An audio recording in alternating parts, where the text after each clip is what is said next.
Hello everyone, আমি শিল্পী। Daily life with শিল্পীর চ্যানেলে তোমাদের সবাইকে স্বাগত। আজকে দেখো একটা নতুন রেসিপি নিয়ে এসেছি। এটা হচ্ছে ধনেপাতার পকোড়া বা ধনেপাতার বড়া বলতে পারো, যেটা আমাদের ডালের সাথে প্রতিদিনই লাগে। আর দেখো এখানে আমি ধনেপাতা কুচিয়ে নিয়েছি, আর তার সাথে নিয়েছি হচ্ছে একটু কাঁচা লঙ্কা কুচানো, আর নেব হচ্ছে একটু বেসন আর চালের গুঁড়ো। এগুলোকে আমি এটার মধ্যে দিয়ে দিলাম। আর এর মধ্যে যাবে হচ্ছে একটু নুন, পরিমাণ মতো নুন দিয়ে দেবে। আর এবারে এটাকে একটু হলুদ গুঁড়ো দেবো, তারপর এটাকে জল দিয়ে অল্প অল্প করে একটা নর্মাল মেখে নেবো। নর্মাল ব্যাটার হবে, বেশি পাতলা হবে না। তাহলে চলো এখন থেকেই ভিডিওটা স্টার্ট করছি। দেখো একটু হলুদ গুঁড়ো দিয়ে দিয়েছি, এবার এর মধ্যে জল দিয়ে আমি অল্প অল্প করে জল দিয়ে একটু মেখে নেবো এটাকে।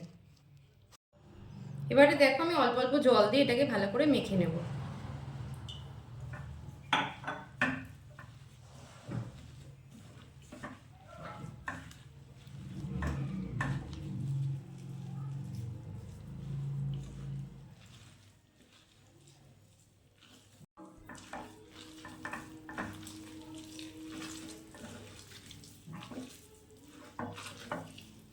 দেখো মাখাটা আমার হয়ে গেছে,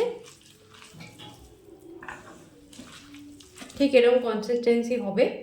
আর দেখো এবার এর মধ্যে আমি একটুখানি কালো জিরে মেশাবো।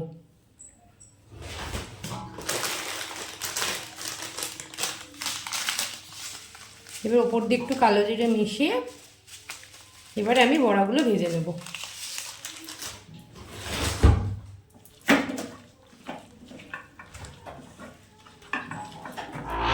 এখানে দেখো তেলটা গরম হয়ে গেছে, ধোয়া বেরোচ্ছে। এবার আমি অল্প অল্প করে ব্যাটার নিয়ে এর মধ্যে দিয়ে দেবো।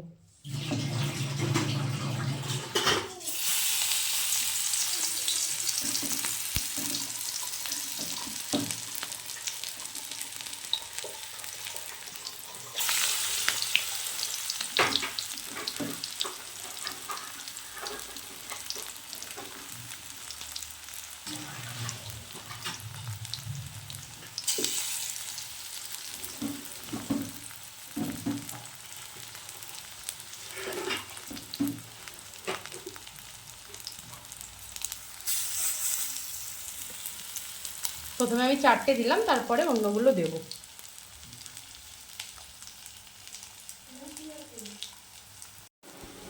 দেখো সবকটাই আমি উল্টে দিয়েছি, এক পিঠ হয়ে গেছে। এবার গ্যাস কমিয়ে আমি আরেকটা দিক ভাজতে দেবো। সুন্দর একটা গন্ধ বেরোচ্ছে, তোমরা কিন্তু অবশ্যই ট্রাই করো। ডালের সাথে তো এটা খুব ভালো যায়।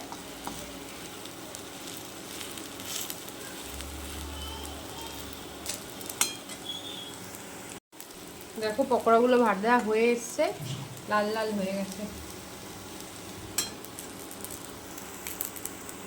এবারে দেখো আমি তুলে নেবো পকোড়াগুলো।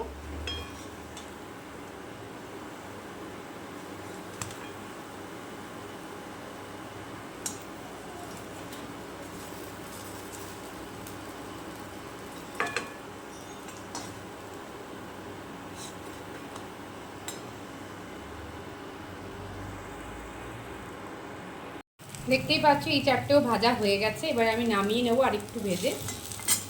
লাল লাল হয়ে গেছে। অবশ্যই কিন্তু গ্যাসটা কমিয়ে ভাজবে একটু।